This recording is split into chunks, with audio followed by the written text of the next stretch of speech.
If someone were to ask you a question about affirmative action today, would you be able to answer it? Some of you may experience affirmative action without even realizing it. It's all across your applications, for example, when you fill in a bubble sheet about your race, your gender, or ethnicity. Affirmative action affects us all. Not everyone may be familiar with this topic, but I can assure you, I can say with a sound mind that I've done my research. Today we're going to review the beginning of affirmative action, its consequences, and the future this policy might hold. So what is affirmative action? According to Tagreed Al-Dab and other researchers, affirmative action, simply speaking, is a tool created by federal and state governments to remedy the past wrongdoing attributed to slavery, injustice, segregation, discrimination against certain traditionally underrepresented groups due to their gender, race, color, and/or ethnic identity. It all started with the 40 Acres and a Mule Act proposed by General William Tecumseh. The proposition essentially granted to colored families and allowed for some people in Georgia, colored families, to own land. But it ultimately failed because the political opposition during that time period.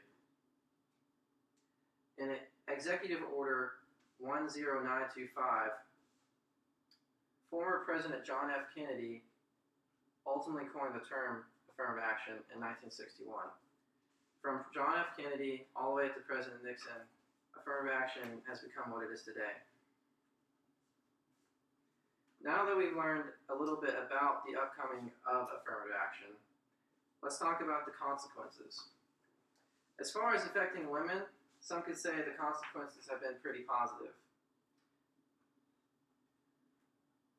The executive director of Uganda Women's Network, Rita Cairo, says that there are things that we cannot deny. It has indeed brought change to the two areas it was aimed at: women and girls' participation in politics and education. It has increased women's participation and leadership highly. The number of girls enrolling in school, and not just primary and secondary, but tertiary, has gradually increased over the years. You hear more on health rights during national discourse, sexual and reproductive health, all because we have more women in our leadership today. Though affirmative action has yielded some positive fruits in society, there has also been some negative. Authors in Foreign Affairs academic journal Graham and Brown and Arm Longer mentioned that one of the main arguments in favor of affirmative action in university admissions is that it promotes diversity within such institutions. But this diversity is undercut when students resegregate on their own by socializing with only white groups, white friends, for example, or by joining all black study groups or fraternities. Affirmative action has also been argued that while its intent is to promote racial or gender diversity, some argue that, in fact, it can do the opposite. Elizabeth Anderson, an author in the Chronicle of Higher Education, writes that we live in a profoundly racially segregated society. When looking for housing in the Detroit area some years ago, I was struck by the stark racial segregation of neighborhoods. Landlords repeatedly assured me that they were holding the line against black entry into their neighborhoods. One showed me a home with a pile of cockroaches in the kitchen.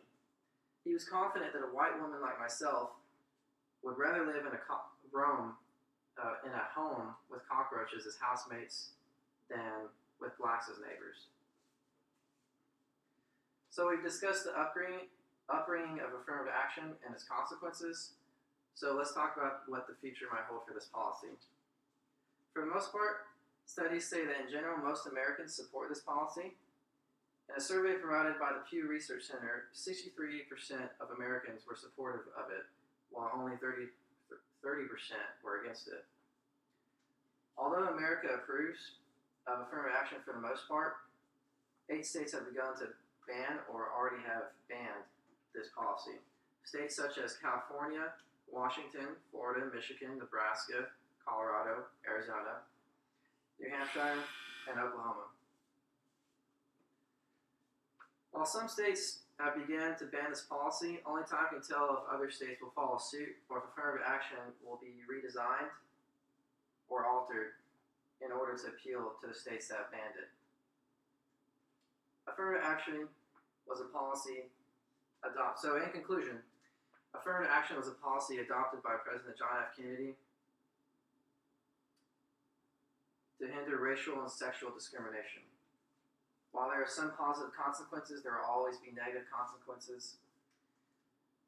And affirmative action is accepted in America for the most part, but 8 states have already banned it.